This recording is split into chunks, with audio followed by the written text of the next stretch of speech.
प्यारे बच्चों कैसे हो।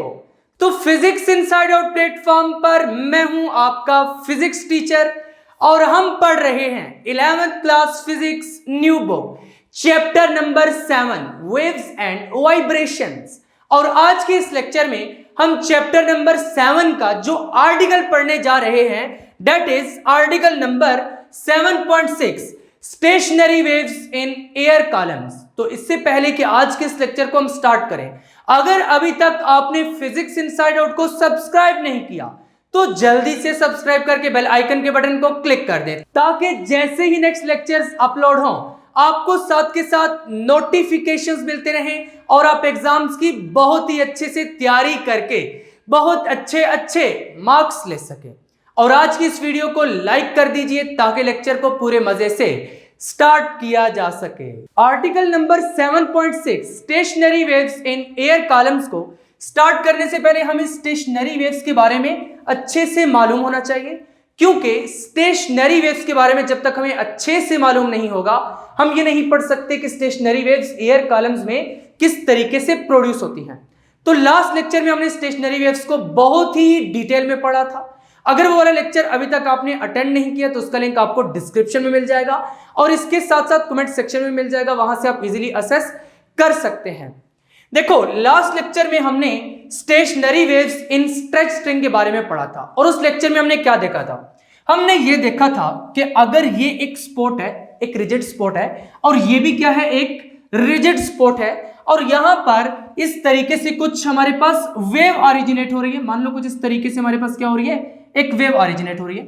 अब यहां पर ये वेव इससे आगे ट्रेवल नहीं कर सकती। जब नहीं कर सकती तो यहीं से ये क्या होती थी, रिफ्लेक्ट बैक होती थी। बिल्कुल सही कह रहे हो, हमारे पास क्या हो जाती थी, ये रिफ्लेक्ट बैक होती थी और रिफ्लेक्ट बैक होके हमारे पास क्या बनती थी, स्टैंडिंग वेव्स बनती थी। क्यों बनती थी, क्योंकि एक वेव इस डायरेक्शन में ट्रेवल कर रही है और एक वेव इस डायरेक्शन में ट्रेवल कर रही है। और हमने ये पढ़ रखा है कि जब दो वेव्स जिनकी फ्रीक्वेंसी सेम हो और इसके साथ साथ उनका एम्पलीट्यूड सेम हो और वो अपोजिट डायरेक्शन में ट्रेवल कर रही हो और उनके सुपरपोज होने की वजह से स्टैंडिंग वेव्स या फिर स्टेशनरी वेव्स फॉर्म होती हैं। तो यहां पर ये दोनों वेव्स अपोजिट डायरेक्शन में ट्रेवल कर रही थी, जिसकी वजह से हमने लास्ट लेक्चर में कहा था कि यहां पर क्या हो रहा है, स्टैंडिंग वेव्स प्रोड्यूस हो रही हैं। यानी कि जो स्टैंडिंग वेव प्रोड्यूस हुई थी वो आगे नहीं मूव कर रही थी, उसमें क्या था कि पार्टिकल्स उसी जगह पे यूं वाइब्रेट कर रहे थे।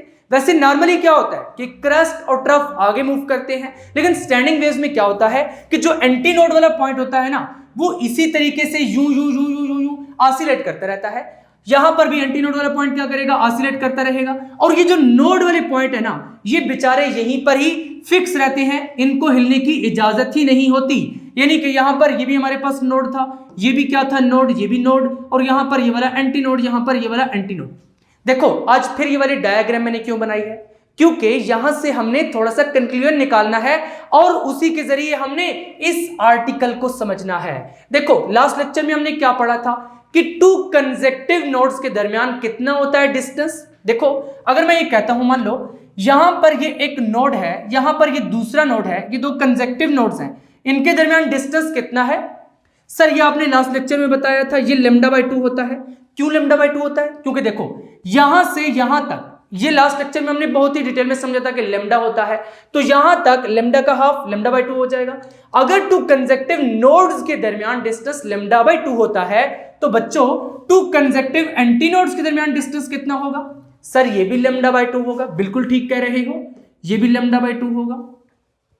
अब यहां पर अगर मैं एक नोड और एक एंटी नोड के दरमियान आपसे पूछता हूं, मान लो ये एक नोड है और ये वाला क्या है, एक एंटी नोड है, इनके दरमियान अगर मैं आपसे पूछता हूं कि बच्चों ये वाला डिस्टेंस कितना है, इसका हाफ है, तो λ/2 का हाफ कितना हो जाएगा, λ/4 हो जाएगा।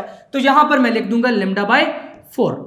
तो यहां से बच्चों आपने 2-3 पॉइंट्स याद रखने हैं। कौन कौन से, नोड से लेकर नोड तक कितना डिस्टेंस होगा, नोड टू नोड कितना होगा, λ/2। एंटी नोड से एंटी नोड तक कितना होगा, एंटी नोड से एंटी नोड तक कितना होगा, λ/2।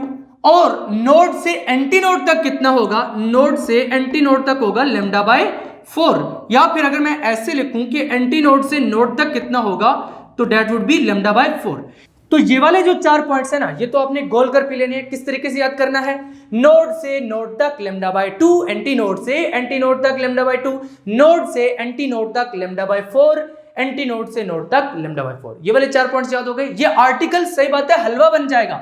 ये वाले 4 पॉइंट्स तो बिल्कुल गोल कर पी लो, क्योंकि बार बार इस आर्टिकल में हमने यही बात करनी है कि नोड से नोड तक कितना डिस्टेंस होता है, 2 कंसेक्टिव नोड्स के दरमियान कितना होता है, 2 कंसेक्टिव एंटी नोड्स के दरमियान कितना होता है, एक नोड और एक एंटी नोड के दरमियान फिजिकल डिस्टेंस कितना है λ/4। तो ये वाले पॉइंट्स याद रखने हैं। अब चलते हैं अपने आर्टिकल की तरफ। तो आर्टिकल को समझने के लिए हमें सबसे पहले आर्गन पाइप को समझना पड़ेगा, क्योंकि आर्टिकल का नाम क्या था? Stationery waves in air columns. तो ये एयर कॉलम क्या चीज है? ये एयर कॉलम कहां पर होता है? उसी के लिए हमने पढ़ना है पहले आर्गन पाइप। तो बच्चों आर्गन पाइप क्या होता है, इसको पहले देख लेते हैं कि आर्गन पाइप होता किस तरीके से है। देखो फिजिक्स लेबोरेटरी में कुछ इस तरीके का हमारे पास एक आर्गन पाइप होता है। ये एक एंड से क्लोज भी हो सकता है, एक एंड से ओपन भी हो सकता है, या फिर दोनों एंड से ओपन भी हो सकता है। इसमें ये जो एयर प्रेजेंट है ना, यहां पर देखो ये एक साइड से ओपन है, इसमें एयर प्रेजेंट है। तो यहां पर ये जो इसमें स्पेस है ना, ये जिसमें एयर प्रेजेंट है, दिस इज एयर कॉलम। तो समझ आया कि एयर कॉलम क्या होता है यहां पर। तो यहां पर हमने लिखा कुछ इस तरीके से है, an organ pipe is a wind instrument. देखो इसमें विंड ही है ना, एयर प्रेजेंट है, विंड इंस्ट्रूमेंट है। तो यहां पर क्या है? Organ pipe is a wind instrument in which sound is produced due to the formation of stationary waves in air columns. देखो अब यहां पर स्टेशनरी वेव्स कैसे प्रोड्यूस होती हैं। यहां पर हमारे पास ये एक गैजेट होता है जिसको हम कहते हैं ट्यूनिंग फॉर्क। ये क्या है? Tuning fork. इसको हम रबर पैड पर जेंटली इस तरीके से स्ट्राइक करते हैं, देख रहे हो इस तरीके से। अगर आपको ये साउंड आ रहा हो, यहां पर देखो मैं इसको स्ट्राइक करूंगा, उसके बाद हम क्या करते हैं, इसको यहां पर प्लेस करते हैं। यहां पर ये जो वेव्स है ना, अब ये वेव्स प्रोड्यूस होती है, साउंड वेव्स प्रोड्यूस हुई है। जब मैंने इसको यहां पर स्ट्राइक किया है ना, तो इसके जो प्रांग्स हैं ये वाइब्रेट करते जा रहे हैं, जिसकी वजह से साउंड वेव्स प्रोड्यूस होती है। इसको हम यहां पर प्लेस करते हैं तो ये साउंड वेव्स प्रोपेगेट करती हैं। यहां पर इसमें हम कुछ वाटर भी डालते हैं और वाटर के जरिए हम इसकी फिजिकल लेंथ को एडजस्ट करते हैं। मान लो यहां तक वाटर है, तुम्हारे पास लेंथ कितनी हो जाएगी? यहां से लेकर यहां तक हो जाएगी। यहां तक अगर हमने इसमें वाटर फिल कर दिया, यहां से लेकर यहां तक लेंथ हो जाएगी। यानी कुछ इस तरीके से करके ना हम क्या करते हैं कि रबर पैड पे इसको स्ट्राइक करते हैं, यहां पर इसको प्लेस करते हैं, साउंड वेव्स किसी तरीके से प्रोड्यूस हो जाती हैं। तो साउंड वेव्स इस एयर कॉलम में प्रोपेगेट करती हैं। इसकी वजह से हमारे पास क्या होता है? स्टेशनरी वेव्स प्रोड्यूस होती हैं। और वो स्टेशनरी वेव्स कुछ स्पेसिफिक लेंथ्स पर प्रोड्यूस होती हैं, जिनको हम रेजोनेंट लेंथ्स कहते हैं। ये हम आगे चलकर प्रैक्टिकल्स में भी देखेंगे। अगर आप अभी इंटरेस्टेड हैं तो इस चैनल पर आपको एक प्रैक्टिकल मिल जाएगा जिसका नाम है determination of speed of sound by resonance tube method. तो उसमें आपको इसी तरीके की ट्यूब दिखाया गया, ट्यूनिंग फॉर्क दिखाया गया। तो इस आर्टिकल की हेल्प से हम फाइंड करते हैं। बहरहाल यहां पर हमारा आर्टिकल क्या है? आर्टिकल है stationery waves in air columns, और इसमें हमने आर्गन पाइप पढ़ना है। आर्गन पाइप तो आपने देख लिया है। It is a wind instrument in which sound is produced due to formation of stationary waves in air columns. ये जो एयर कॉलम है ना, इसमें स्टेशनरी वेव्स प्रोड्यूस होती हैं। क्यों प्रोड्यूस होती हैं? यहां पर जब हम इसको स्ट्राइक करके यूं रखते हैं तो साउंड वेव्स ट्रेवल करती करती इधर गई, फिर दूसरी साइड से जो क्लोज्ड एंड है वहां से क्या होती है? रिफ्लेक्ट बैक होती है। एक वेव इधर ट्रेवल की, दूसरी इधर ट्रेवल की, अपोजिट डायरेक्शन में ट्रेवल करेंगे तो क्या होगा? स्टेशनरी वेव्स प्रोड्यूस होंगे। तो कुछ इसी तरीके से इस एयर कॉलम में हमारे पास क्या होती है? स्टेशनरी वेव्स प्रोड्यूस होती हैं। It is made up of a long hollow tube. देखो ये है तो लॉन्ग हॉलो ट्यूब है, अंदर से बिल्कुल खाली है, मैंने आपको दिखा दी है। तो long hollow tube which can have either both ends open, जिसकी दोनों एंड्स ओपन होती हैं। देखो ये वाली जैसे ओपन है ना, इसी तरीके से यहां से भी ओपन होती है। यहां से एक्चुअली हम वाटर को एंटर करते हैं, इसलिए इसको क्लोज करके रखा हुआ है। और one and closed end other open, जिस तरह यहां पर एक ओपन है और एक क्लोज्ड है, यानी कि दोनों ओपन भी हो सकती है या फिर एक ओपन और एक क्लोज्ड भी हो सकती है। The relationship between the incident wave and the reflected wave depends on whether the reflecting end of the pipe is open or closed। देखो यहां से जब मैंने इसको स्ट्राइक करके यहां पर प्लेस किया तो यहां पर क्या होता है? एक्चुअली वेव ट्रेवल करती हुई गई, यहां पर आएगी, यहां से रिफ्लेक्ट बैक होगी। अगर ये एंड ओपन होगी तो फिर इंसिडेंट वेव और रिफ्लेक्टेड वेव के दरमियान रिलेशन कुछ और होगा। अगर ये क्लोज्ड होगी तो डायरेक्टली रिफ्लेक्ट बैक हो जाएगी, कुछ और रिलेशन बनेगा। ठीक है, अब यहां पर हमने इसी बिहेवियर को समझने के लिए कि किस तरीके का रिलेशन हो सकता है इंसिडेंट वेव और रिफ्लेक्टेड वेव में, क्योंकि एक वेव गई, एक रिफ्लेक्ट होकर वापस आई, तो इंसिडेंट वेव और रिफ्लेक्टेड वेव में किस तरीके का रिलेशन होता है, उसी को समझने के लिए यहां पर हमने हेडिंग लगाई है बिहेवियर ऑफ एयर मॉलिक्यूल्स। और पहली हेडिंग लगाई है ओपन रिफ्लेक्टिंग एंड। देखो अगर रिफ्लेक्टिंग एंड ओपन होगी तो यहां पर क्या होगा? जो एयर के मॉलिक्यूल्स हैं उनके पास यहां पर स्पेस है घूमने फिरने के लिए। यहां पर देखो, यहां पर इजीली वाइब्रेट कर सकते हैं। तो पहली हेडिंग यहां पर लगाई है open reflecting and, air molecules have complete freedom of motion. देखो अगर एंड ओपन होगी, यहां पर एयर मॉलिक्यूल्स के पास कंप्लीट फ्रीडम ऑफ मोशन है, वो घूमे फिरेंगे, मजे करेंगे, यानी यहां पर उनके पास क्या है, कंप्लीट फ्रीडम है। जब भी रिफ्लेक्टिंग एंड ओपन होगी तो उस केस में हमारे पास क्या होगा कि एयर मॉलिक्यूल के पास कंप्लीट फ्रीडम होगा कि वो मूव कर सकते हैं। तो जब वो कंप्लीट फ्रीडम के साथ ऐसे ऐसे ऐसे ऐसे ऐसे वाइब्रेट करते हैं तो वहां पर क्या बनता है, एंटी नोड बनता है। तो इसी वजह से हमने कहा है कि अगर ओपन रिफ्लेक्टिंग एंड होगी तो वहां पर क्या बनेगा, एंटी नोड बनेगा। और अगर क्लोज्ड रिफ्लेक्टिंग एंड होगी, जिस तरह से यहां पर है क्लोज्ड रिफ्लेक्टिंग एंड होगी, तो उस केस में क्या होगा कि यहां पर मॉलिक्यूल्स रिस्ट्रिक्ट हो जाएंगे, यहां पर इतनी आसानी से वाइब्रेट नहीं कर सकेंगे जिस तरीके से यहां पर वाइब्रेट कर रहे थे। तो इस केस में फिर क्या होगा, इस केस में यहां पर नोड बन जाएगा। तो यहां से फिर आपने याद रखना है इट बिहेव्स एज नोड, यानी कि अगर क्लोज रिफ्लेक्टिंग एंड होगी तो वो नोड बनेगा, क्योंकि वहां पर मॉलिक्यूल्स क्या हो जाते हैं, रिस्ट्रिक्ट हो जाते हैं। ओपन एंड पे क्या होगा, एंटी नोड, क्लोज्ड एंड पे क्या होगा, नोड। ये वाले पॉइंट भी दोनों याद रखने हैं। तो चलिए आगे बढ़ते हैं। अब हमने यहां पर हेडिंग लगा दी है modes of vibration. Last lecture मैंने आपको अच्छे तरीके से समझाया था मोड्स ऑफ वाइब्रेशन क्या होते हैं। अगर नहीं समझ आई तो कोई बात नहीं, इस लेक्चर में फिर समझ आ जाएगा। बेसिकली यहां पर हमने टू केसेस डिस्कस करने हैं। देखो साउंड वेव्स लॉन्गिट्यूडनल वेव्स हैं जो कि इस तरीके से ट्रैवल करेंगी रेयरफेक्शंस और कंप्रेशंस की फॉर्म में। तो यहां पर हमने टू केसेस डिस्कस करने हैं, modes of vibration in organ pipe open at both ends.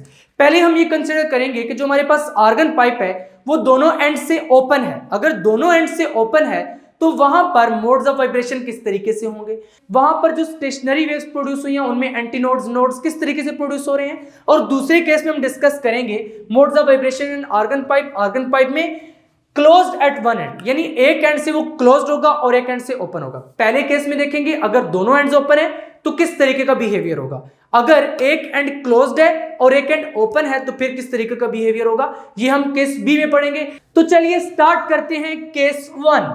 तो केस वन में हमने क्या देखना है, modes of vibrations in an organ pipe open at both ends. यानी पहले हम ये डिस्कस करने जा रहे हैं कि जब ऑर्गन पाइप दोनों एंड से ओपन होगा, यहां से भी ओपन होगा यहां से भी ओपन होगा, तो उस केस में जो स्टेशनरी वेव्स प्रोड्यूस होंगी वो किस तरीके की वेव्स होंगी। तो चलिए अब बिल्कुल सीरियस वे में स्टार्ट करते हैं। कॉपी पेंसिल निकाल लीजिए और साथ के साथ नोट्स बनाते जाइए।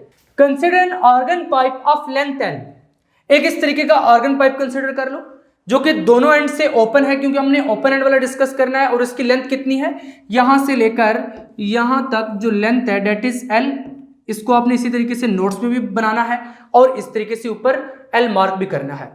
At every open and the air molecules have complete freedom of motion. अभी मैं आपको बता चुका हूं कि हर एंड पर क्या होता है, एयर मॉलिक्यूल्स के पास कंप्लीट फ्रीडम होता है कि वो इस तरीके से घूम फिर सकते हैं। तो यहां पर भी जब ओपन एंड है वो इस तरीके से वाइब्रेट कर सकते हैं इजीली। तो यहां पर क्या बनेगा, एंटी नोड बनेगा, एंटी नोड बनेगा। इस एंटी नोड को फिर मैं कुछ इस तरीके से रिप्रेजेंट कर देता हूं, मान लो एक पॉइंट लगा के ऐसे ऐसे, क्योंकि साउंड वेव्स क्या है, लॉन्गिट्यूडनल वेव्स हैं और लॉन्गिट्यूडनल वेव्स में पार्टिकल्स किस तरीके से वाइब्रेट करते हैं, ऐसे ऐसे वाइब्रेट करते हैं। यहां पर ये जो वेव्स हमने ड्रा की है ना, ये जस्ट समझाने के लिए थोड़ी ट्रांसवर्स लाइंस ड्रा की हैं, इनसे समझना आसान हो जाता है। लेकिन एक्चुअली आपने कंसीडर क्या करना है कि जो पार्टिकल्स हैं ये ऐसे ऐसे ही वाइब्रेट कर रहे हैं, क्योंकि these are the longitudinal waves. Wave propagate भी ऐसे कर रही है और पार्टिकल्स भी ऐसे ऐसे वाइब्रेट कर रहे हैं। और यहां पर क्या है, this is the anti node. Similarly यहां पर भी हमारे पास क्या होगा, this is also the anti node. यहां पर मैं इसी तरीके से बना देता हूं। और यहां पर दरमियान में हमारे पास क्या होगा, this will be the node, क्योंकि यहां पर ये वाला जो पॉइंट है दिस इज फिक्स्ड पॉइंट, इसको मैंने यहां पर मार्क किया है। This is node and these are the anti nodes. यहां पर मैं ए लिख देता हूं, it is anti node, it is also anti node and this is node. सबसे पहले हमने क्या डिस्कस करना है, fundamental mode of vibration. Last lecture में मैंने आपको डिटेल में एक्सप्लेन किया था कि फंडामेंटल मोड ऑफ वाइब्रेशन कौन सा होता है। और उस लेक्चर में मैंने आपको क्या बताया था कि यहां पर हमारे पास सिंगल लूप बनता है, इसको उठा के अगर यहां पर रख दो तो हमारे पास क्या बन जाएगा, एक सिंगल लूप बन जाएगा। तो इस तरीके की बिहेवियर को हम कहते हैं फंडामेंटल मोड ऑफ वाइब्रेशन, यानी कि हमारे पास जस्ट सिंगल नोड बन रहा है, एक ही नोड बन रहा है यहां पर। In this mode of vibration there is only one node at the middle of the pipe, यानी कि इस मोड ऑफ वाइब्रेशन में हमारे पास जस्ट एक ही नोड होगा और वो भी इस पाइप के दरमियान में होगा। एंड टू एंटी नोड्स, और हमारे पास क्या होंगे, दो एंटी नोड्स होंगे, एक यहां पर होगा एक यहां पर होगा एट दी एंड्स। अब यहां पर हमने वही वाला काम करना है एज इट इज जो कि हमने लास्ट लेक्चर में किया था। लास्ट लेक्चर में हमने क्या किया था, सबसे पहले वेव लेंथ और लेंथ के दरमियान रिलेशनशिप देखा था। देखो यहां पर भी हमने बेसिकली सबसे पहले वेव लेंथ और लेंथ के दरमियान रिलेशनशिप देखना है। उसके बाद हमने क्या फाइंड करना है, frequency of the first mode, यानी फर्स्ट मोड की जो फ्रीक्वेंसी है उसको डिटरमिन करना है। तो चलिए डिटरमिन करते हैं। यहां पर क्या लिखा है, if λ1 is the wavelength of sound, यानी कि यहां पर जो वेव्स है साउंड की, उनकी जो वेवलेंथ है लेट से वो λ1 है, क्योंकि फर्स्ट मोड ऑफ वाइब्रेशन पढ़ रहे हैं। तो फर्स्ट मोड ऑफ वाइब्रेशन में क्या होता है, या फिर फंडामेंटल मोड ऑफ वाइब्रेशन में हम f को भी f1 कहते हैं और λ को भी λ1 कहते हैं। इसका रीजन मैं आपको लास्ट लेक्चर में बता चुका हूं। यहां पर फिर क्या करेंगे, if λ1 is the wavelength of sound, then उस केस में हमारे पास लेंथ कितनी हो जाएगी, l इज इक्वल टू, इस लेंथ की मैं बात कर रहा हूं, दिस l। देखो अभी मैं आपको बता चुका हूं एंटी नोड से नोड तक कितना डिस्टेंस होगा, मैंने कहा था ना याद कर लो, अगर याद किए तो आसान होगा। एक एंटी नोड से नोड तक कितना डिस्टेंस होगा, λ/4। तो यहां पर मैं क्या लिखूंगा, λ/4, और यहां पर मैंने ऑलरेडी कह दिया कि इट इज λ1, तो इसको मैं λ1 ही कह दूंगा। प्लस इस नोड से इस एंटी नोड तक कितना डिस्टेंस होगा, दिस विल आल्सो बी λ/4। तो यहां पर इसको मैं λ/4 कह दूंगा, क्योंकि λ1 कहा हुआ है तो इसको मैं λ1 ही कह दूंगा। तो यहां से क्या हो जाएगा, 4 LCM आ जाएगा और क्या λ1 प्लस λ1 रह जाएगा। And this implies that L is equal to, इस केस में L क्या हो जाएगा, λ1 प्लस λ1, 2 λ1 हो जाएगा। तो यहां पर मैं लिख दूंगा 2 λ1 डिवाइडेड बाय 4। इसी तरीके से अब 2 2 जार 4, तो λ1/2 हो जाएगा। तो यहां से this implies that L is equal to λ1/2, और यहां से अगर मैं λ1 डिटरमिन करूं तो λ1 इज इक्वल टू 2L। तो यहां पर फिर मैं लिख भी देता हूं कि L कितना है, λ1/2। मान लो L कितना है, λ1/2, λ1/2। अब यहां पर इसको मैं इक्वेशन नंबर 1 कह देता हूं। बिल्कुल वही वाला काम करना है जो लास्ट लेक्चर में किया था। पहले क्या करना है, लेंथ और वेवलेंथ, देखो L लेंथ है, वेवलेंथ क्या है, λ1। वेवलेंथ और लेंथ के दरमियान रिलेशन निकालना है, यानी जितनी भी लेंथ है उसको हमने वेवलेंथ की फॉर्म में इस तरीके से एक्सप्रेस करना है। उसके बाद क्या निकालना है, फ्रीक्वेंसी। बस इस पूरे आर्टिकल में यही काम करना है, पहले वेवलेंथ और लेंथ के दरमियान रिलेशनशिप, फिर फ्रीक्वेंसी, वेवलेंथ लेंथ के दरमियान रिलेशनशिप, फिर फ्रीक्वेंसी। तो यहां पर फिर नेक्स्ट सेंटेंस लिखा है, if f1 is the frequency of sound and v is the velocity of sound, then f1 अगर फ्रीक्वेंसी है, पहले मैं आपको बता चुका हूं, क्योंकि फर्स्ट मोड है तो क्या लेंगे, f1 लेंगे, और स्पीड लेट से v है जिसके साथ वो वेव्स ट्रेवल कर रही हैं। तो यहां पर मैं लिख सकता हूं v is equal to f λ, क्योंकि क्या डिस्कस करना है, वेलोसिटी ऑफ साउंड। तो यहां पर v is equal to f λ में f को क्या कह देंगे, f1, और λ को क्या कह देंगे, λ1। तो यहां से this implies that f1 is equal to v over λ1 हो जाएगा। अब यहां पर सिंपली क्या करना है, λ1 की वाली वैल्यू उठाकर इसमें लगानी है। तो मैं क्या लिखूंगा, putting value of λ1, putting value of λ1, putting value of λ1, we have, हमें क्या मिल जाएगा, f1 is equal to, f1 किसकी इक्वल हो जाएगा, v ओवर λ1 की वैल्यू यानी v ओवर 2L हो जाएगा। तो लिख दीजिए v over 2L। This frequency is called fundamental frequency और फर्स्ट हार्मोनिक। इसी को हम फर्स्ट हार्मोनिक भी कहते हैं, फंडामेंटल फ्रीक्वेंसी को हम क्या कहते हैं, फर्स्ट हार्मोनिक कहते हैं। हार्मोनिक भी ऑलरेडी मैंने आपको लास्ट लेक्चर में एक्सप्लेन किया था, इस लेक्चर के लास्ट में चलकर भी मैं आपको हार्मोनिक एक्सप्लेन कर दूंगा। यहां पर देखिए फर्स्ट मोड ऑफ वाइब्रेशन तो कंप्लीट होता है। क्या देखा है हमने कि सबसे पहले L और लैम्डा के दरमियान रिलेशन निकालना है, वहां से लैम्डा निकालना है, लैम्डा को किधर पुट करना है, v equal to f lambda में, और वहां से हमने f फाइंड कर लेना है। अब चलते हैं सेकंड मोड ऑफ वाइब्रेशन में। देखो सेकंड मोड ऑफ वाइब्रेशन क्या है, सेकंड मोड ऑफ वाइब्रेशन में बेसिकली 2 नोड्स बन रहे हैं। देखो यहां पर ये एक नोड है और यहां पर ये एक नोड है, 2 नोड्स बन रहे हैं, तो क्या कहा, सेकंड मोड ऑफ वाइब्रेशन।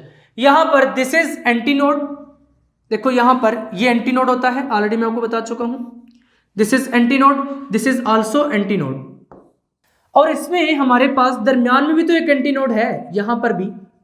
और एंटी नोड को आपने किस तरीके से रिप्रेजेंट करना है, इस तरीके से कि पार्टिकल क्या कर रहा है, ऐसे ऐसे ऑसिलेट कर रहा है। This is anti node, this is anti node, this is anti node, ये दोनों क्या है, नोड एंड नोड। ऐसा मोड ऑफ वाइब्रेशन जिसमें 3 एंटी नोड हो, 1 2 3 एंटी नोड्स एंड 2 नोड्स, एक ये वाला और एक ये वाला, ऐसे मोड ऑफ वाइब्रेशन को हम क्या कहते हैं बच्चों, सेकंड मोड ऑफ वाइब्रेशन, बहुत आसान सी कहानी है। तो सेकंड मोड ऑफ वाइब्रेशन में हमने क्या करना है, सबसे पहले एल और लेमडा के दरमियान रिलेशन देखना है, यानी वेवलेंथ और लेंथ के दरमियान रिलेशन, और फिर फ्रीक्वेंसी फाइंड करनी है, v equal to F lambda से। देखो इसमें कोई रॉकेट साइंस है, आसान है ना, बस एक बात याद रखनी है, वेवलेंथ और लेंथ के दरमियान पहले रिलेशन निकालो, फिर फ्रीक्वेंसी फाइंड कर लो, बस। तो चलो यहां पर भी फाइंड करते हैं, ऐसे ही सेंटेंस लिखेंगे, if lambda 2 is the wavelength of sound then L is equal to. इस केस में अब एल क्या हो जाएगा, देखो लेंथ कौन सी है, यहां से लेकर यहां तक, दिस इज लेंथ, इसको ही हमने एल कहा हुआ है। अब एल और लेमडा के दरमियान हमने क्या निकालना है, रिलेशन निकालना है। अब यहां पर देखो, इस एंटी नोड से नोड तक कितना डिस्टेंस होगा, एंटी नोड से नोड तक डिस्टेंस लेमडा बाय 4 होता है, यही बताया था।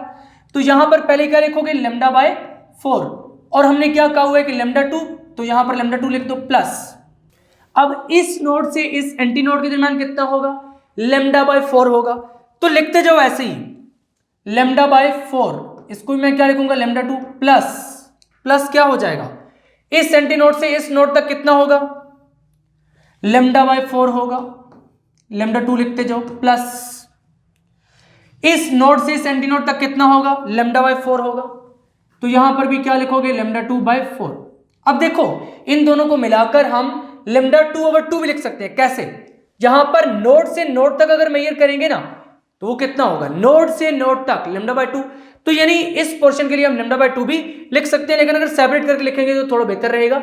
This implies that L is equal to, यहां से 4 एलसीएम आ जाएगा बच्चों, 4 एलसीएम, बाकी क्या रह जाएगा, lambda 2 plus lambda 2 plus lambda 2 plus lambda 2। This implies that L is equal to lambda 2 plus lambda 2 plus lambda 2 plus lambda 2, कितना हो जाएगा, 4 लेमडा 2, तो यहां पर लिख दीजिए 4 लेमडा 2 डिवाइडेड बाय 4, इसी तरीके से आ जाएगा, 4 और 4 आपस में उड़ जाएंगे, और बाकी हमारे पास क्या रह जाएगा, L is equal to lambda 2, या फिर ORR करके क्या लिखेंगे, lambda 2 is equal to L, और इसको क्या कह देंगे, कौन सी इक्वेशन कहेंगे, देखो यहां पर हमने ये वाली जो इक्वेशन लिखी है ना, इसको आप इक्वेशन नंबर 3 कह दो। फर्स्ट मोड ऑफ वाइब्रेशन में 3 इक्वेशन हो जाएंगे इस तरीके से। अब यहां पर सेकंड मोड ऑफ वाइब्रेशन में हम इसको क्या कह देंगे, इक्वेशन नंबर 4। अब हमने क्या फाइंड करना है, frequency for second mode find करना है, तो F2 हमने फाइंड करनी है। If F2 is the frequency of sound then speed v of sound becomes, तो इस केस में क्या हो जाएगा, v is equal to F lambda, simple सी बात है, v is equal to F lambda. अब लेमडा कौन सा होगा, लेमडा 2, और यहां पर फ्रीक्वेंसी कौन सी होगी, F2।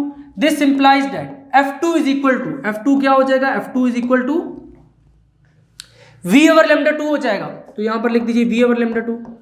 वही वाला प्यारा सा सेंटेंस लिखेंगे, putting value of lambda 2, putting value of lambda 2, putting value of lambda 2, यानी कि लेमडा 2 की वैल्यू इसमें पुट कर दें, क्या हो जाएगा, v ओवर l हो जाएगा, तो यहां पर f is equal to v over l, इसको आप क्या कहेंगे, F2 भी साथ के साथ कहेंगे। अब यहां पर अगर इस इक्वेशन को मैं 2 से मल्टीप्लाई भी कर दूं और 2 से डिवाइड भी कर दूं, तो क्या हो जाएगा, F2 is equal to 2v over 2l हो जाएगा, और यहां से मैं अगर इस तरीके से कर दूं, F2 is equal to 2 into v over 2l, तो बच्चों हमने अभी पढ़ा है कि v ओवर 2l किसके इक्वल होता है, देखो यहां पर हमने पढ़ा था v ओवर 2l किसके इक्वल है, F1 के इक्वल है, इक्वेशन नंबर 3 में। तो यहां पर भी इसका मतलब है कि हम v ओवर 2l को क्या लिख देंगे, F1 लिख देंगे, तो this implies that F2 is equal to 2F1 हो जाएगा, और यहां पर फिर हम सिंस करके लिख देंगे, देखो 2 डॉट्स ऊपर 1 डॉट नीचे, इसको हम कहते हैं since v over 2l is equal to F1। अब यहां पर एक्चुअली जो 2F1 है ना, यानी कि F1 का ही कुछ मल्टीपल आ रहा है, इंटीग्रल मल्टीपल ऑफ F1, इसी चीज को हम कहते हैं harmonic. It is a frequency, but कौन सी फ्रीक्वेंसी फिक्स्ड होगी, दैट इज 2F1, यानी कि 1.5 F1, इस तरीके से नहीं होगा, 2F1, पहले हमारे पास F1 थी, उसके बाद क्या है 2F1, this is known as harmonic, इसको हम कहते हैं हार्मोनिक। इसको हम इक्वेशन नंबर 5 भी कह देते हैं, क्योंकि ये आगे चलकर कहीं पर अगर यूज हुई तो यूज कर लेंगे। देखो अब हमारे पास सेकंड मोड ऑफ वाइब्रेशन भी कंप्लीट हो गया है, अब देखते हैं थर्ड मोड ऑफ वाइब्रेशन। अब third mode of vibration actually आपकी बुक में नहीं प्रेजेंट, लेकिन उसकी डायग्राम बनी हुई है। जब डायग्राम बनी हुई है तो फिर होना भी चाहिए। तो थर्ड मोड ऑफ वाइब्रेशन में देख लेते हैं, क्योंकि बहुत ही आसान सा है, कोई मुश्किल नहीं है। थर्ड मोड ऑफ वाइब्रेशन में क्या होगा, 3 नोड्स बनेंगे। देखो यहां पर एक node, this is node, this is node and this is also node. Anti node कितने बन रहे हैं, यहां पर ये एक एंटी नोड बन रहा है। अब तो आप आसानी से नोड और एंटी नोड तो ढूंढ लोगे ना। देखो इस तरीके से ये वाला जो होता है दिस इज एंटी नोड, और ये जो फिक्स्ड पॉइंट होता है दिस इज नोड। यहां पर भी क्या है, एंटी नोड, और ये फिक्स्ड पॉइंट क्या है, नोड। ये क्या होगा, एंटी नोड होगा, और ये वाला फिक्स्ड पॉइंट क्या होगा, नोड, और ये वाला भी क्या हो जाएगा, एंटी नोड हो जाएगा।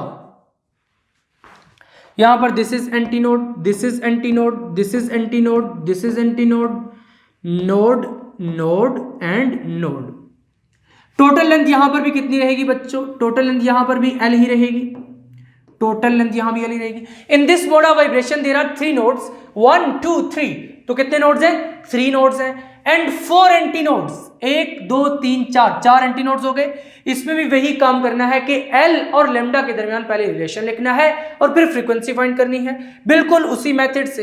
एल इज इक्वल टू, यहां पर अब थोड़ी शॉर्टकट ट्रिक लगा लेंगे। देखो किस तरीके से, इस एंटी नोड से इस एंटी नोड तक कितना है, लेमडा बाय 2 है, तो यहां पर मैं लिख दूंगा लेमडा बाय 2, और कौन सा लेमडा होगा, लेमडा 3 बाय 2, प्लस क्या हो जाएगा, इस एंटी नोड से इस एंटी नोड तक लेमडा बाय 2, फिर इस एंटी नोड से इस एंटी नोड तक lambda by 2, lambda by 2, lambda by 2, lambda by 2। तो इसका मतलब है यहां पर भी क्या हो जाएगा, lambda 3 by 2 plus lambda 3 by 2 हो जाएगा। This implies that L is equal to, यहां पर 2 आ जाएगा, और lambda 3 plus lambda 3 plus lambda 3 हो जाएगा। This implies that L is equal to, L कितना हो जाएगा, 3 लेमडा 3 ओवर 2, क्या हो जाएगा, 3 लेमडा 3 ओवर 2। और यहां से अगर हम लेमडा 3 फाइंड करें तो वो किसकी इक्वल होगा, लेमडा 3 इज इक्वल टू, 2 को उधर लेके जाए तो 2l हो जाएगा, 2l डिवाइडेड बाय 3 को नीचे लेकर आए, नीचे डिवाइड हो जाएगा। तो इसका मतलब है कि lambda 3 is equal to 2l over 3। और यहां पर भी इसी तरीके से if f3 is the frequency then speed v of sound becomes, तो इस केस में क्या हो जाएगा, v is equal to f lambda हो जाएगा। और यहां पर f कौन सा है, f3, लेमडा कौन सा, lambda 3। This implies that f3 is equal to v over lambda 3 हो जाएगा, f3 is equal to v over lambda 3। Putting value of lambda 3, वही वाला काम करना है, कैसे, putting value of lambda 3, putting value of lambda 3। तो अगर लेमडा 3 की यहां पर हम वैल्यू पुट करेंगे तो क्या मिलेगा, f3 is equal to v over lambda 3 कितना है, 2l ओवर 3 है, तो 2l ओवर 3 हो जाएगा। देखो ये 3 ऊपर चला जाएगा क्योंकि डिवाइड में है, तो यहां पर क्या हो जाएगा, this implies that f3 is equal to, 3 ऊपर जाएगा तो क्या हो जाएगा, 3v ओवर 2l हो जाएगा, 3v ओवर 2l। यहां से अगर मैं इस 3 को सेपरेट करके v ओवर 2l लिखूं तो फिर क्या बनेगा, देखो f3 is equal to 3 into v over 2l। तो यहां से this implies that f3 is equal to 3 into v over 2l किसके इक्वल होता है, ऑलरेडी बता चुका हूं, f1 के इक्वल है। तो यहां पर क्या रिलेशन है, f3 is equal to 3f1। अब यहां पर इसको आप इक्वेशन नंबर 6 कह दीजिए, और इसको क्या कह दीजिए, इक्वेशन नंबर 7 कह दीजिए। देखो अभी तक हमने क्या देखा है, 3 मोड्स ऑफ वाइब्रेशन देखे, first mode of vibration, second mode of vibration, third mode of vibration. अब यहां पर मैं थोड़ा सा रफ वर्क करने वाला हूं, ये अपने नोट्स पे नहीं नोट करना, जस्ट समझ लीजिए। देखो f1 हमारे पास क्या आया था, f1 is equal to v over 2l, f2 कितना आया था, 2 into v over 2l, f3 कितना आया है, यहां पर अभी हमने लिखा है, देखो 3 इंटू v ओवर 2l। अगर मैं यहीं से चलते चलते fn फाइंड करूं तो fn क्या हो जाएगा, यहां पर जब 3 था तो यहां पर 3 था, n होगा तो यहां पर n होगा, बाकी चीज तो इसी तरीके से रिपीट हो रही है, तो ये क्या हो जाएगा, v ओवर 2l। और अभी हमने पढ़ा v ओवर 2l किसके इक्वल है, f1 के इक्वल है, तो fn कितना हो जाएगा, n इंटू f1। तो इसका मतलब है कि अगर हम fn फाइंड करेंगे वो किसके इक्वल होगा, n f1 के। जिस तरह f1 और उसके बाद f2 क्या था, 2f1, f3 क्या था, 3f1, तो fn क्या होगा, nf1 हो जाएगा। तो यहां पर इतनी बात आपको समझ आ चुकी है। अगर ऐसा है तो फिर हम nth मोड ऑफ वाइब्रेशन की बात कर सकते हैं। देखो जिस तरह हमने फर्स्ट मोड ऑफ वाइब्रेशन पढ़ा, second mode of vibration, third mode of vibration, इसी तरीके से nth मोड ऑफ वाइब्रेशन भी तो हो सकता है ना। तो यहां पर फिर हम हेडिंग लगाएंगे nth मोड ऑफ वाइब्रेशन। तो यहां पर क्या लिखेंगे, the frequency for air column vibrating in n loops is fn is equal to, वही वाला उठा के लिखेंगे जो जहां पे रफ वर्क में लिखा था, fn is equal to n into v over 2l, n into v over 2l, और यहां से this implies that fn is equal to nf1 हो जाएगा, और यहां पे सिंस करके क्या लिख देंगे, v over 2l is equal to f1। अब हमने वेवलेंथ की बात करनी है, तो बहुत ही प्यारे तरीके से फिर वेवलेंथ की भी बात कर लेते हैं। देखो मैं थोड़ा सा इसको पीछे करता हूं आपको दिखाने के लिए, फर्स्ट मोड ऑफ वाइब्रेशन तक मैं लेकर जाऊंगा। यहां पर देखो ये इक्वेशन हमने लिखी थी, lambda 1 is equal to 2l, याद रखनी है, lambda 1 is equal to 2l, lambda 1 is equal to 2l, lambda 2 is equal to l। तो यहां पर फिर मैं लिख देता हूं लैम्डा 1, ये भी रफ फर्क है ये वाला,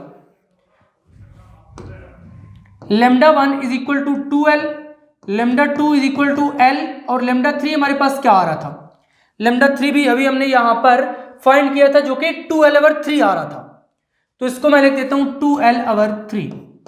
अब इनमें थोड़ा सा सेम वाला जरा तलाश करो, l तो सब में आ रहा है, अगर इसको मैं इस तरीके से लिख दूं 2l ओवर 1 तो मैं लिख सकता हूं, देखो 2l ओवर 1 या 2l लिखूं एक ही बात है, और अगर इसको मैं लिखूं 2l ओवर 2 तो अगेन से 2 कैंसिल होके l बाकी रह जाएगा। तो यहीं से अगर मैं लैम्डा n की वैल्यू लिखूंगा तो क्या हो जाएगा, 1 आ रहा था तो नीचे 1 था, 2 आ रहा था तो नीचे 2 था, n आ रहा है तो नीचे n होगा, 2l इसमें भी था, 2l इसमें भी था, 2l इसमें भी था, तो 2l इसमें भी होगा। इसका मतलब है कि लैम्डा n कितना आ रहा है, 2l ओवर n के इक्वल आ रहा है। तो यहां पर फिर मैं लैम्डा n क्या लिख दूंगा, lambda n is equal to 2l over n। तो यहां तक हमने nth मोड ऑफ वाइब्रेशन भी डिस्कस कर लिया है, और ये n क्या होगा, where n is equal to 1 2 3 and so on, यानी इसकी value n is equal to 1 2 3 4 5 ऐसे चलती जाएगी आगे, क्योंकि पहले हमने क्या देखा, f1 is equal to 1f1, f2 is equal to 2f1, f3 is equal to 3f1, fn is equal to nf1। तो इसका मतलब है कि n क्या कर रहा था, कभी 1 रह रहा था, यानी अपना रंग बदलता जा रहा था, n कभी 1 हो रहा था, n कभी 2 हो रहा था, n कभी 3 हो रहा था, अपना रंग बदलता जा रहा था। Thus longitudinal stationary waves have discrete frequencies, यानी कि f1 2f1 3f1 चलते चलते nf1। आपने क्या पूरे आर्टिकल में देखा कि कहीं पर 0.5f1 हो जाए, 1.5f1 हो जाए, ऐसा नहीं हुआ, 1 2 3 4 5 6 ऐसा ही चला है। तो इसका मतलब है कि ये सीरीज जो है इसमें सारी की सारी डिस्क्रीट फ्रीक्वेंसीज थी।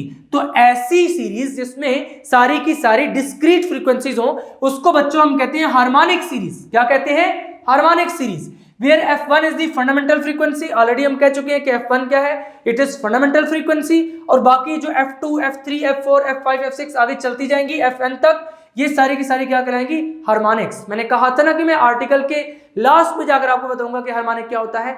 यही जो अगली फ्रीक्वेंसीज आएंगे ना f2 f3 f4 f5, इनको हम क्या कहते हैं, हार्मोनिक्स कहते हैं।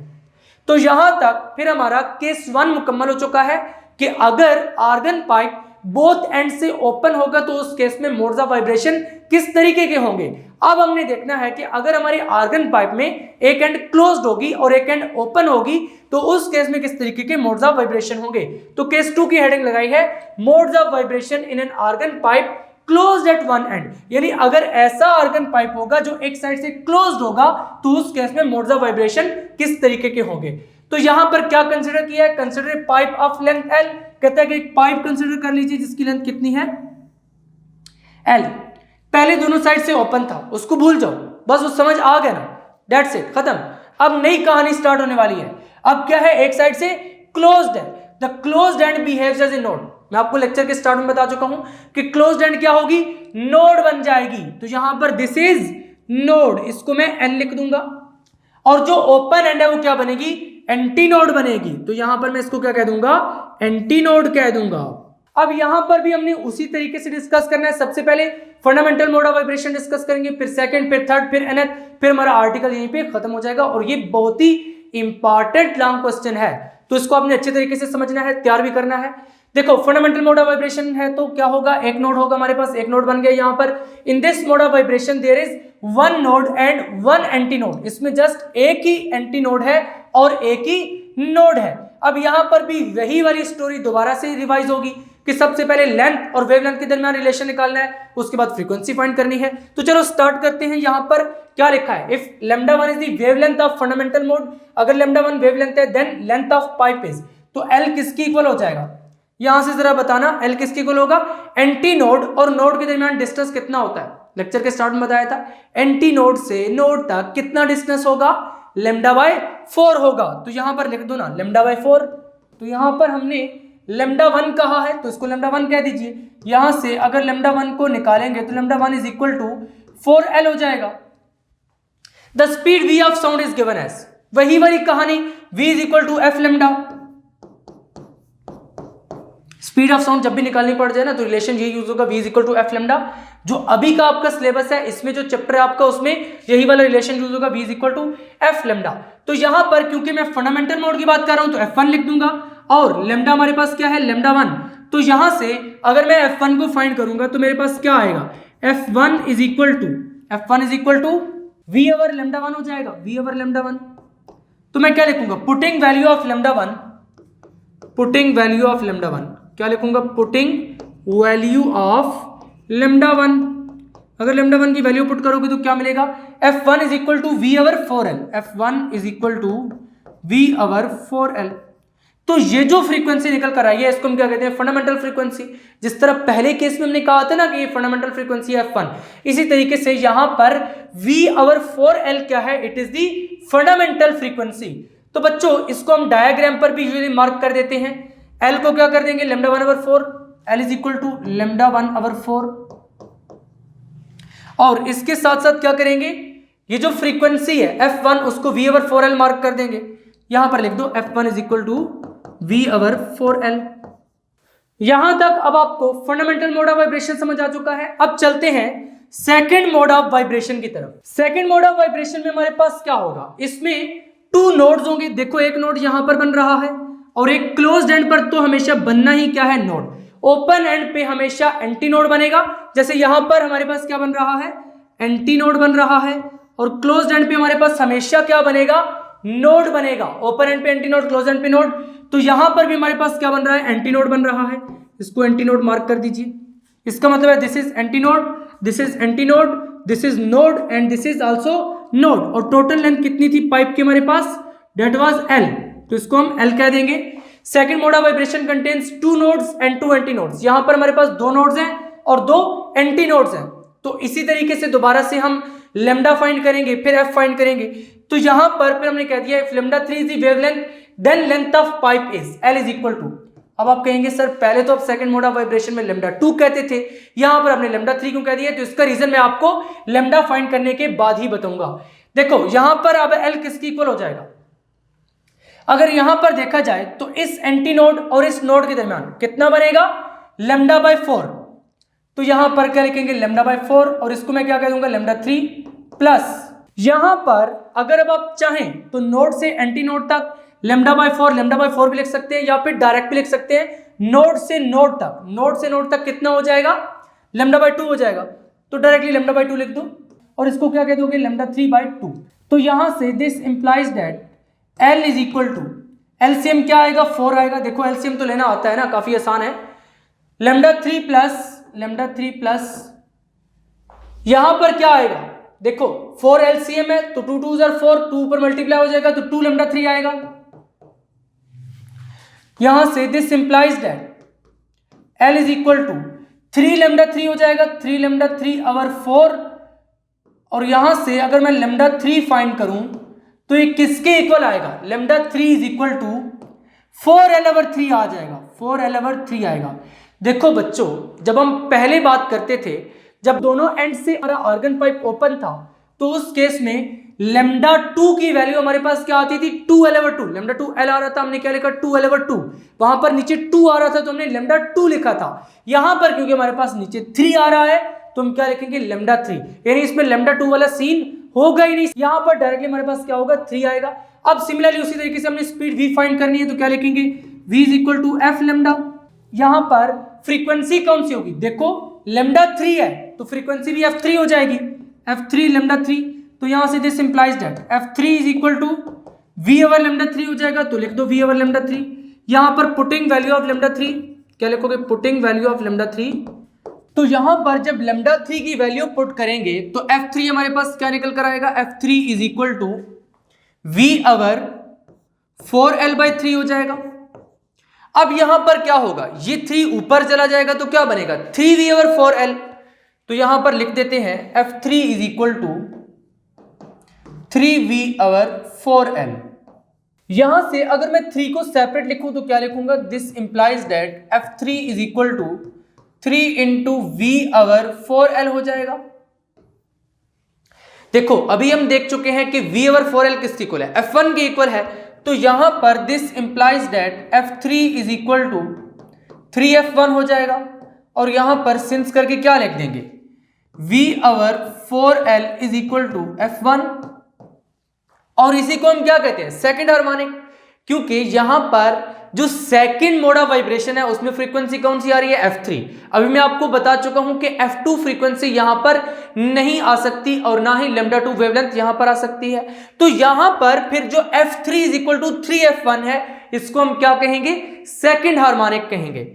तो चलिए अब थर्ड मोड ऑफ वाइब्रेशन की तरफ बढ़ते हैं। यहां पर भी वही केस है, आपकी बुक में थर्ड मोड ऑफ वाइब्रेशन की डायग्राम बनाई गई है बट उसकी हेडिंग नहीं लगाई गई, लेकिन यहां पर हमें इसको पढ़ना पड़ेगा। थर्ड मोड ऑफ वाइब्रेशन में क्या होता है, third mode of vibration contains 3 nodes and 3 anti nodes, यानी कि यहां पर हमारे पास 3 नोड होते हैं, एक ये वाला नोड है, एक ये वाला नोड है और इसके साथ साथ एक ये वाला नोड है। और एंटी नोड्स कितने हैं, एक ये वाला एंटी नोड है, एंटी नोड को इस तरीके से रिप्रेजेंट कर देंगे। एक यहां पर ये वाला एंटी नोड है, इसको भी इसी तरीके से रिप्रेजेंट कर देंगे। एक ये वाला एंटी नोड है, इसको भी इसी तरीके से रिप्रेजेंट कर देंगे। तो यहां पर मैं लिख देता हूं नोड, नोड एंड नोड, और यहां पर anti node, anti node and anti node. और लेंथ यहां पर भी कितनी रहेगी बच्चों, लेंथ l ही रहेगी। इसको मैं लिख देता हूं लेंथ l। यहां पर भी हमने वही काम करना है, पहले लेंथ और वेवलेंथ के दरमियान रिलेशनशिप निकालना है, उसके बाद फ्रीक्वेंसी फाइंड करनी है। If lambda 5 is the wavelength then length of the pipe is, फिर लेंथ ऑफ द पाइप कितनी हो जाएगी, l इज इक्वल टू क्या लिखेंगे, देखो यहां से यहां तक इस एंटी नोड से इस नोड तक कितना हो जाएगा, लेमडा बाय 4 होगा। तो मैं क्या लिखूंगा, लेमडा बाय 4 लिख दूंगा, लेमडा बाय 4। और यहां पर हमने क्या कहा है, लेमडा 5। इसका भी आगे चलकर मैं आपको रीजन देता हूं कि यहां पर लेमडा 5 क्यों लिखा है। प्लस साथ में क्या हो जाएगा, देखो इस एंटी नोड से नोड तक तो हो गया। अब हम ऐसे कर सकते हैं कि आगे इस नोड से इस नोड तक लिख लें, फिर इस नोड से इस नोड तक, क्योंकि ज्यादा मर्तबा हमको प्लस नहीं करना पड़ेगा। तो यहां से अगर इस नोड से इस नोड तक लिखूंगा मैं तो कितना हो जाएगा, लेमडा बाय 2 हो जाएगा। और फिर अगेन से इस नोड तक लेमडा बाय 2, इसका मतलब है lambda by 2 plus lambda by 2। तो यहां पर फिर मैं लिख देता हूं lambda by 2 plus lambda by 2, और यहां पर ये क्या हो जाएगा, लेमडा 5, यहां पर भी लेमडा 5 हो जाएगा। This implies that l is equal to, यहां पर देखो अब एलसीएम क्या आएगा, 4 एलसीएम आएगा। तो यहां पर फिर 4 लिख दीजिए, ऊपर क्या रह जाएगा, लेमडा 5 प्लस 2 लेमडा 5 हो जाएगा, क्योंकि 2 2s are 4 और बाकी 2 मल्टीप्लाइड 2 लेमडा 5, यहां पर भी प्लस 2 लेमडा 5 हो जाएगा। This implies that l is equal to, अब बहुत सारे बच्चे पूछते हैं सर क्या इंप्लाइज डालना लाजमी होता है। देखो अगर इस स्टेप के बाद आपने ये स्टेप लिखा है तो दिस इंप्लाइज दैट का मतलब ये है कि इस स्टेप के बाद ये स्टेप आ सकता है। अगर आप इंप्लाइज डालेंगे तो यहां पर इसका मतलब ये होता है कि इस स्टेप के बाद ये वाला स्टेप आ रहा है। तो यहां पर फिर हमने क्या लिखा है, दिस इंप्लाइज दैट, आपने स्टेप के नीचे स्टेप करना है, यहां पर मैं वैसे स्टेप के आगे स्टेप कर रहा हूं। देखो lambda 5 plus 2 lambda 5 plus 2 lambda 5 कितना बन जाएगा, 5 लेमडा 5। तो यहां पर फिर मैं लिख देता हूं 5 लेमडा 5 डिवाइडेड बाय 4। तो यहां से बच्चों अगर मैं लेमडा 5 की वैल्यू फाइंड आउट करूं तो क्या मिलेगा, लेमडा 5 इज इक्वल टू, देखो 4 उधर चला जाएगा, 4l ओवर क्या हो जाएगा, 4l ओवर 5 हो जाएगा।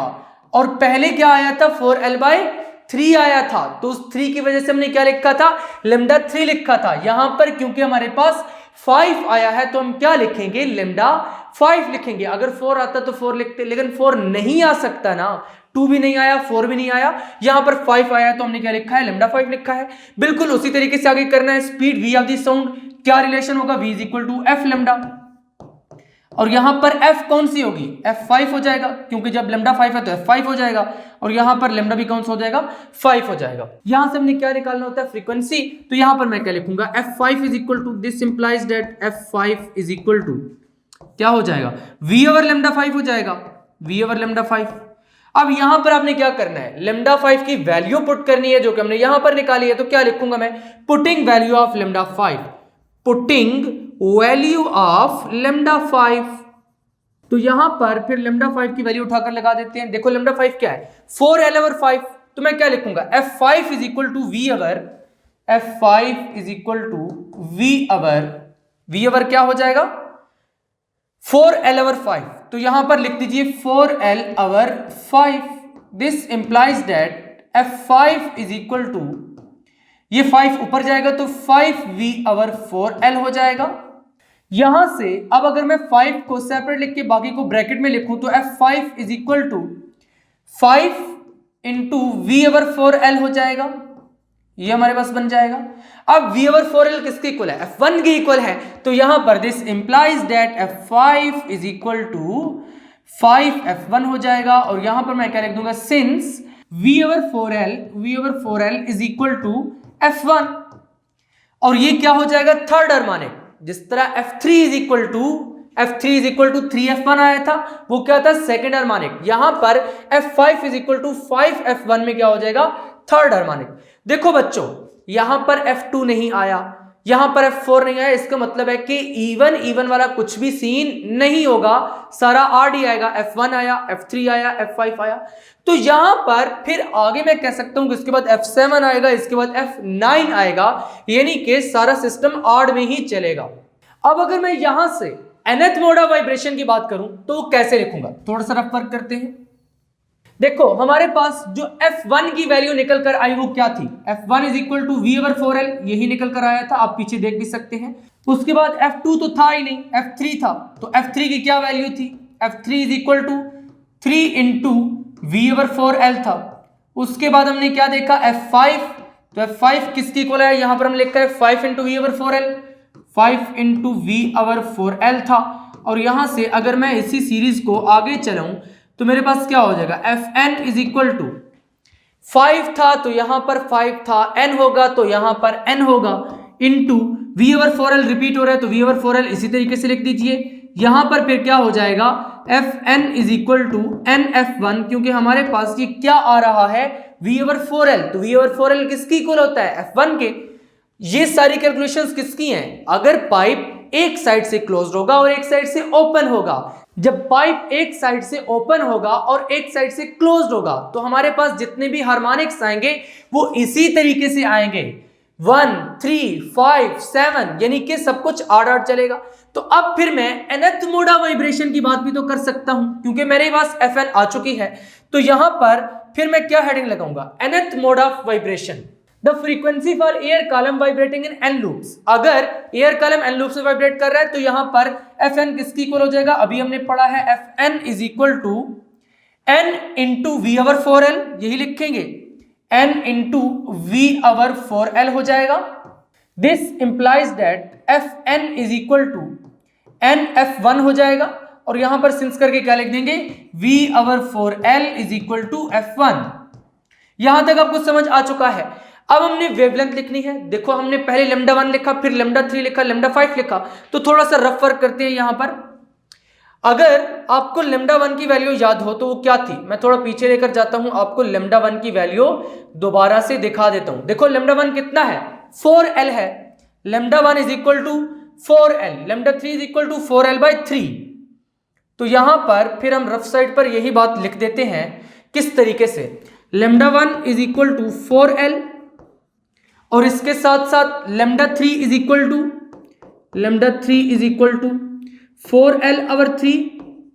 इसी के साथ साथ अगर हम लैम्डा 5 की बात करें तो वो हमारे पास कितना है, 4l ओवर 5 है, तो it's mean lambda 5 is equal to 4l over 5। अब यहां पर बच्चों अगर मैं लैम्डा n की बात करूं तो मैं कैसे लिखूंगा, 4l तो सब में रिपीट हो रहा है, 4l इसी तरीके से आ जाएगा। यहां पर मैं लिख सकता हूं 4l over 1। देखो 1 था तो 1, 3 था तो 3, 5 था तो 5, n होगा तो n हो जाएगा।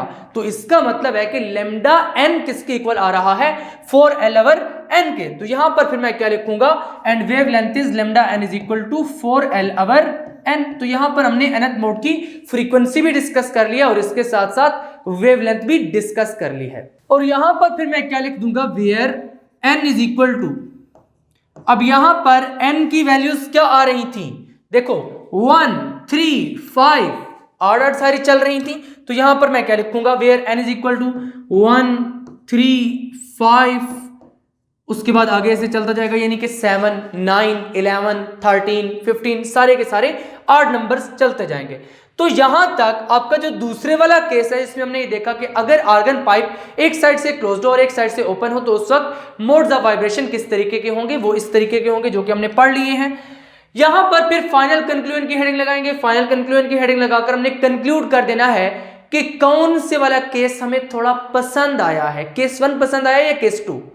देखो अगर हम कंपैरिजन करें तो केस 1 थोड़ा ज्यादा रिचर केस है। क्यों रिचर केस है, क्योंकि उसमें एंटी नोड्स ज्यादा बन रहे थे, उसमें दोनों एंड्स ओपन थी, दोनों एंड्स पर हमारे पास क्या बन रहे थे, एंटी नोड्स बन रहे थे। जबकि क्लोज्ड एंड पे हमारे पास क्या बनता है, एक नोड बनता है। तो यहां पर यही बात लिखी है, a pipe open at both ends is richer in harmonics compared to a pipe closed at one end. अब इसका फिजिक्स में रीजन क्या है, वो तो मैंने आपको देसी अंदाज में बताया। फिजिक्स में अगर रीजन की बात करें तो बच्चों यहां पर हमारे पास जो मेन रीजन है वो ये था कि जब दोनों एंड से ओपन था तो हमारे पास कुछ इस तरीके की सीरीज आ रही थी, F1, 2F1, 3F1 और चलते चलते आगे 4F1, 5F1 चलता जाएगा। और अगर हम दूसरे केस की बात करें कि अगर एक एंड से क्लोज्ड और एक एंड से ओपन था तो उस केस में क्या था, F1, 3F1, 5F1 और आगे सो ऑन। अगर यहां पर देखें तो हमारे पास 2, 4 और ये नहीं आ रहे, यहां पर सारे आ रहे हैं। F1 भी आ रहा है, 2 भी आ रहा है, 3 भी आ रहा है, 4 भी आ रहा है, सारे आ रहे हैं। इसका मतलब यह है कि ये वाला केस क्या है, it is richer in harmonics, यानी कि यहां पर सारी की सारी हार्मोनिक फ्रीक्वेंसीज आपके पास आ रही हैं, जबकि यहां पर आपके पास इवन वाले केसेस नहीं आ रहे। तो इसी वजह से हमने लिखा है a pipe open at both ends, यानी ऐसा पाइप जो दोनों एंड से ओपन होगा उसके लिए हमारे पास सीरीज कुछ इस तरीके की होगी। इसका मतलब है that is richer in harmonics compare to a pipe closed at one end, यानी अगर हम उस पाइप से कंपेयर करें जो एक एंड से क्लोज्ड है। तो यहां पर आपका आर्टिकल भी कंप्लीट होता है।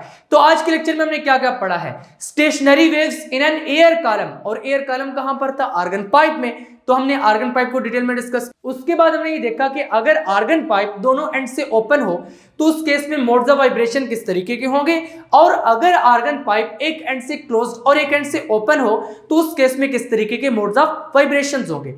अब ये लॉन्ग क्वेश्चन है, ये पूरे का पूरा उठाकर भी एक ही लॉन्ग क्वेश्चन बन सकता है, दो भी बन सकते हैं, लेकिन ज्यादातर एक बनता है और very very important long question है, इसलिए आपने इसको अच्छे तरीके से प्रिपेयर करना है। फाइनली आज का लेक्चर यहीं पर एंड होता है। अगर अभी तक आपने फिजिक्स इनसाइड आउट को सब्सक्राइब नहीं किया तो जल्दी से सब्सक्राइब करके बेल आइकन के बटन को क्लिक कर दें, ताकि जैसे ही नेक्स्ट लेक्चर्स अपलोड हों आपको साथ के साथ नोटिफिकेशंस मिलते रहें और आप एग्जाम्स की बहुत ही अच्छे से तैयारी करके बहुत अच्छे मार्क्स ले सकें। मिलेंगे नेक्स्ट लेक्चर में, तब तक के लिए अल्लाह हाफिज।